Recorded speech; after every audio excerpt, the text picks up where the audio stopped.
On va s'offrir toute table pour aborder des sujets, d'autres sujets qui retiennent l'attention. Le sujet qui retient moi mon attention et ça suscite aussi en moi une certaine indignation.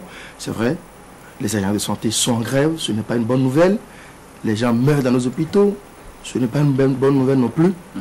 Mais ce n'est pas non plus une bonne nouvelle que cette information de vouloir recruter des agents patriotes où on lance un communiqué, vous dit aux gens venez vous. Quand est-ce qu'on va cesser avec cette manière de faire? Il y a quelque chose de ridicule, de pathétique. Ça a toujours été le cas depuis près de 5 ans et on n'a pas tiré les leçons des frustrations que cela a souvent généré et on continue. Je ne sais pas, moi je suis indigné. Non, il faut qu'on cesse. Les gens sont en grève. Essayons de les amener autour de la table de négociation, qu'on discute. Ce qu'ils demandent, si on ne peut pas le donner, trouvons les moyens de les calmer. On a essayé avec la Bible. Mais on a essayé de les raisonner avec la Bible. Avec la Bible, non. La Bible n'a pas suffi, malheureusement. Puisqu'ils sont allés avertir. Nous voulons observer un mouvement de grève. Et pendant des heures, on a, comment on appelle, soufflé dans les vuvuzela devant le ministre qui a lu les versets. Et les versets n'ont pas calmé les ardeurs des gens. Donc il faut changer de stratégie, ranger la Bible. D'ailleurs que nous sommes dans un état laïque. Et le ministre de tutelle, professeur, métier lui-même, dit qu'il va rendre compte à un président de la République. Bon, soit qu'il rende compte. Mais trouvons une solution. La négociation, je pense que c'est la seule arme pour désamorcer un mouvement de grève. La négociation. Mais on veut recruter des patriotes.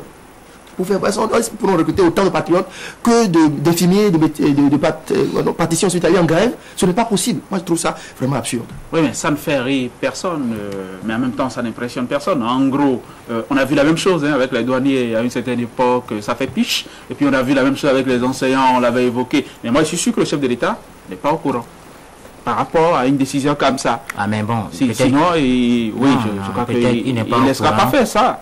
Mais à part de ce matin, il est au courant. Parce que les journaux en parlent, nous en parlons aussi, donc on suppose que Boniya est désormais au courant. Les journaux souvent qu'on a parlé de patriotes. Mais moi, mon problème, c'est d'abord ceci. Est-ce que ces patriotes-là en question ont l'expérience pour commencer rapidement par soigner les gens? Il ne suffit pas d'avoir un diplôme. Vous n'allez pas faire piquer par un infirmier patriote. Il faut avoir l'expérience pour commencer par opérer les gens tout de suite là. Ce lundi matin, on m'a dit, non, ça va prendre du temps. Je pense qu'il faut négocier. Non. Il ne faut pas prendre des patriotes aujourd'hui pour les envoyer au bloc opératoire. Il y aura des cobayes par centaines. Non, il y a encore du mort là. Non, c'est pas bien. Il y a de l'assassinat même. Donc je pense qu'il vaut mieux continuer à négocier. Seulement que c'est une question de conscience aussi. Il y a beaucoup de... Bon, il y a des morts. Il paraît qu'il y a des morts. C'est sûr. C'est sûr. Parce que dans les services d'urgence, il doit en avoir forcément. Et c'est une question de conscience. C'est vrai que moi je comprends cette grève parce que ceux-là aussi ont besoin de vivre. Il faut vivre pour soigner les malades. Mais le seul problème, lorsque les revendications seront satisfaites, est-ce qu'on va ranimer les morts là, ceux qu'on a drainés à la morgue? Donc c'est très délicat. Les gens qui meurent aujourd'hui parce qu'on revendique des choses, quand ça sera satisfait, est-ce que ceux-là vont revenir encore? Ils vont quitter le paradis pour les uns, l'enfer pour les autres. Est-ce qu'on va les retrouver? Est-ce qu'au niveau de la morgue, on va commencer par les ranimer rapidement parce que les revendications sont satisfaites? Le problème est là. Maintenant, il faut que le gouvernement ce gouvernement prenne sa responsabilité. Parce que l'histoire de Bible, pour moi, c'est juste pour distraire l'opinion. C'est pas les versets. Là, encore qu'il faut être... Il y a beaucoup d'athées aussi parmi les grévistes, comme il y a de croyants, mais lorsqu'on vient poser des problèmes, ce n'est pas la Bible qu'il faut citer. C'est comme même une moquerie. Il faut que dans les deux camps, on essaie de prendre, à mon avis, ses responsabilités. Parce qu'il s'agit ici de sauver les vies humaines. Oui. La grève des médecins, la grève des infirmiers, et tout ça, cette grève, ce n'est pas la même chose que la grève des enseignants, ou bien la grève de, je ne sais pas, encore, puisqu'il y a beaucoup de grèves là. Du ministère des Finances. Du ministère des Finances, ce n'est pas la même chose. Parce qu'on connaît l'impact de cette grève-là. On sait qu'il y a des morts. Parce qu'il y a des malades, qui hurlent et qui finissent par succomber. Moi, je pense que chacun va prendre ses responsabilités. Et le chef de l'État, il faut qu'il tienne maintenant un langage d'apaisement, beaucoup de négociations. Parce que, franchement, les patriotes qu'on va débarquer à l'hôpital, à mon avis, non, ils viendront même je pas. doute Non, de leurs ça, compétences. sérieusement, ils viendront Je pas, non, doute non. de leurs compétences Attendez, ça restera, pour certaines choses. Ça restera un communiqué juste Oui, pour oui. intimider, juste pour montrer les On muscles espère et certainement que les bon. dents. Non, on n'ira pas. Je veux bien Et oser à croire qu'il n'est pas au courant de Oh, ça. on Et n'ira à pas. propos, Je bon, suis sûr, il n'est pas au courant. les agents de santé patriotes, c'est une information que nous avons pour le moment et que la presse remue. Et j'ose croire que d'ici le soir, cette information va se transformer en rumeur. On va tout simplement parler de fausses rumeurs, que c'était juste une information sortie de nulle part et que l'exécutif n'a jamais pensé à un recrutement d'agents de santé patriotes parce que ça n'a pas de sens. Ça n'a pas de sens. Maintenant, à propos de la grève, moi, je voudrais dire ceci. Il faut qu'on ouvre les négociations comme nous avons l'habitude de le dire. Sulpice l'a dit, André l'a dit aussi tantôt. Il faut qu'on ouvre les négociations. Il faut que le gouvernement montre de façon honnête ce qu'il a proposé. Et du côté des agents de santé, il faut qu'on essaie de ramener la balle à terre. C'est vrai que les syndicalistes ne sont pas à essence des jusqu'au-boutistes, mais lorsqu'on est dans le secteur de la santé, il va falloir... Non, mais attendez. Pas ça. Non, mais lorsqu'on est dans le secteur de la santé... Ça n'a pas essence. Pour vous, c'est synonyme, ça? Lorsqu'on est... Non. Laissez-moi terminer, s'il vous plaît. Allez. Lorsqu'on est dans le secteur de la santé, il faut savoir prendre la mesure des choses parce qu'une grève dans le secteur de la santé, c'est pas comme une grève dans le milieu de l'enseignement. Lorsqu'on laisse les gens mourir, je parle des agents de santé, lorsqu'ils sont en grève et pour cette raison-là, les gens sont en train de mourir, il faut qu'ils comprennent que ce ne sont pas les enfants, les parents de ceux qui sont au pouvoir là-bas.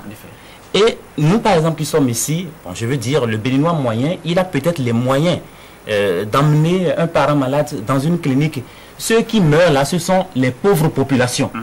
Et sur cette base-là, il va falloir que les agents de santé, voilà, que les agents de santé ramènent la balle à terre. Oui. Ils ont une grande responsabilité dans ce dossier-là. Oui, absolument. Et ce qui est, à mon avis, un peu cynique dans cette affaire, vous savez, lorsque vous êtes en grève, c'est les conséquences qui vous satisfont.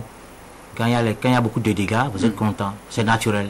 C'est pas à essence là la grève, c'est l'effet. Mais l'effet ici, c'est qu'il y a des morts. Et qui? Est-ce que quand il y a des morts, est-ce qu'on va s'en On réjouir? ne peut pas. Le problème est à ce niveau. Ouais. Oui. Ouais. Et le chef de l'État doit prendre ses responsabilités, continuer à négocier. Ouais. Mais on parle de cette affaire depuis des mois quand même. Hein. On a parlé de moratoire, de tout, mais on est revenu Oui. encore à la case du départ. Sulpice, moi, je pense même qu'il faut un plan Marshall pour le secteur de la santé chez nous. Vous direz, il y a d'autres secteurs aussi, mais le secteur de la santé chez nous, mais santé, il est sinistré. L'hôpital public est malade depuis toujours. C'est-à-dire que cette grève-là, c'est l'apogée, en fait, d'un malaise qui est profond. Mais demandez déjà à un Béninois que d'aller à l'hôpital. L'hôpital public chez nous est absolument sinistré. Je crois qu'il y a problème. Il y a des problèmes d'équipement, il y a des problèmes de construction, il y a des problèmes de toutes sortes. Et maintenant, je crois que quelqu'un ne nous a pas aidés. Il a certainement aggravé les problèmes, lui, quand il est passé par ici. Il y a des problèmes de gestion d'hommes, de gestion de ressources humaines, de revendications salariales qui n'en finissent déjà plus. Et il me semble que le gouvernement ne prend pas la mesure du drame national qui se joue en ce moment. Il y a quelque chose d'absolument catastrophique dans une grève comme celle-là. Ouais. Vous n'imaginez pas. Et moi, je m'amuse à dire qu'il s'agit d'un crime de masse. Et peut-être que c'est le loco, soit. C'est absolument terrible ce qui se passe là, que de laisser les gens mourir parce que les hôpitaux sont fermés. Et surtout d'être témoin C'est terrible. de terrible. de la mort des gens. Ce qui se passe, Ce qui se passe est grave. et ce qui se passe à Cotonou, est peut-être... c'est-à-dire, il faut aller dans les milieux ruraux, dans les villages, dans le Bénin profond pour comprendre ce qui se passe. Parce que là-bas, il n'y a pas de clinique. Parce que c'était privé. Un seul hôpital, un dispensaire. Voilà. Où il n'y a pas Et de le clinique. seul dispensaire est en grève. Vous imaginez?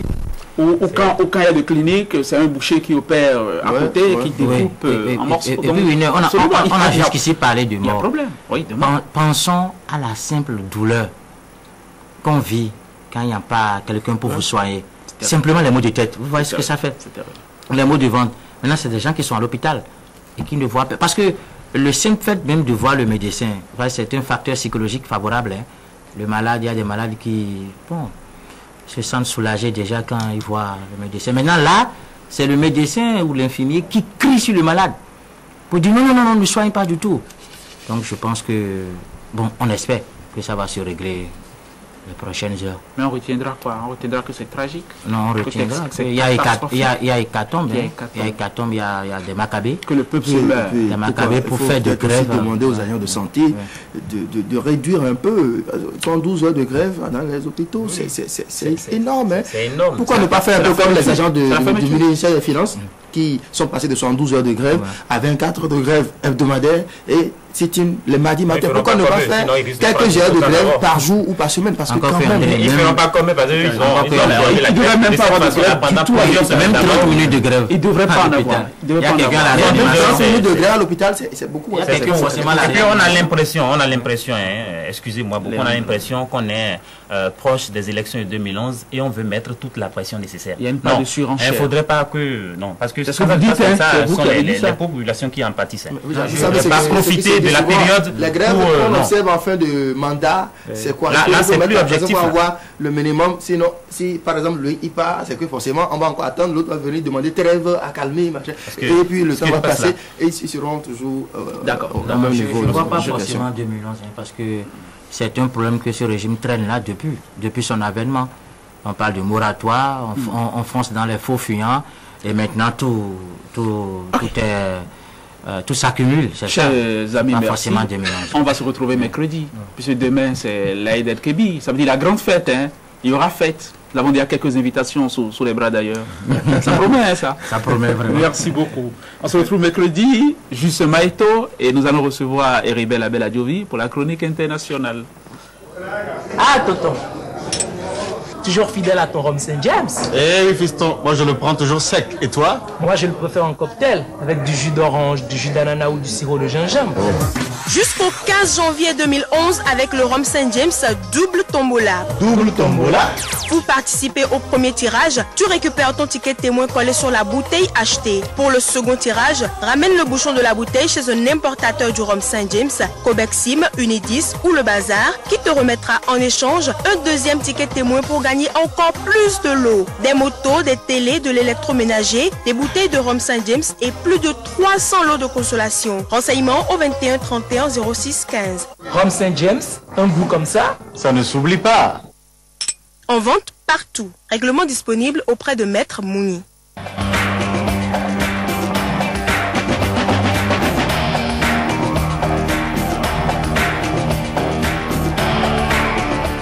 Heribel Abel Adjovi, bonjour. Winner ABC, bonjour. Chers téléspectateurs, bonjour. En route pour 2012. Le gouvernement François Fillon II est connu depuis hier, quelques heures après la reconduction de ce dernier au poste de Premier ministre. Et même si le tout nouveau président du G20 et bientôt président du G8 a toujours martelé qu'on est encore loin de 2012, un décryptage de cette nouvelle équipe gouvernementale ne laisse planer aucun doute. Nicolas Sarkozy a les yeux rivés sur la présidentielle de 2012. Pour mettre toutes les chances de son côté, il a dû se séparer des collaborateurs gênants. Le premier sur cette liste noire, c'est l'ancien ministre du Travail, Éric Woerth. Avant que l'affaire Bettencourt ne l'emporte et que le bouclier fiscal ne lui vale une farouche adversité de la part de la classe ouvrière, il était l'un des ministres favoris du président Sarkozy. Certaines indiscrétions laissaient entendre qu'il fut, en 2007, le premier ministrable d'entre les proches du numéro 1 français. S'il a été remercié, c'est justement parce que le soutenir devenait un fardeau de plus en plus lourd à porter pour un président candidat à sa propre succession. Il est apparu évident que sa personnalité a joué un rôle déterminant dans le durcissement des positions sur la réforme des retraites. À ce propos, le courage, la rigueur et surtout la maîtrise de soi dont a fait preuve François Fillon dans le traitement des dossiers sensibles, la réforme des retraites en tête, ne laissait aucune chance à Jean-Louis Borloo, un homme annoncé à Matignon mais qui finalement se retrouve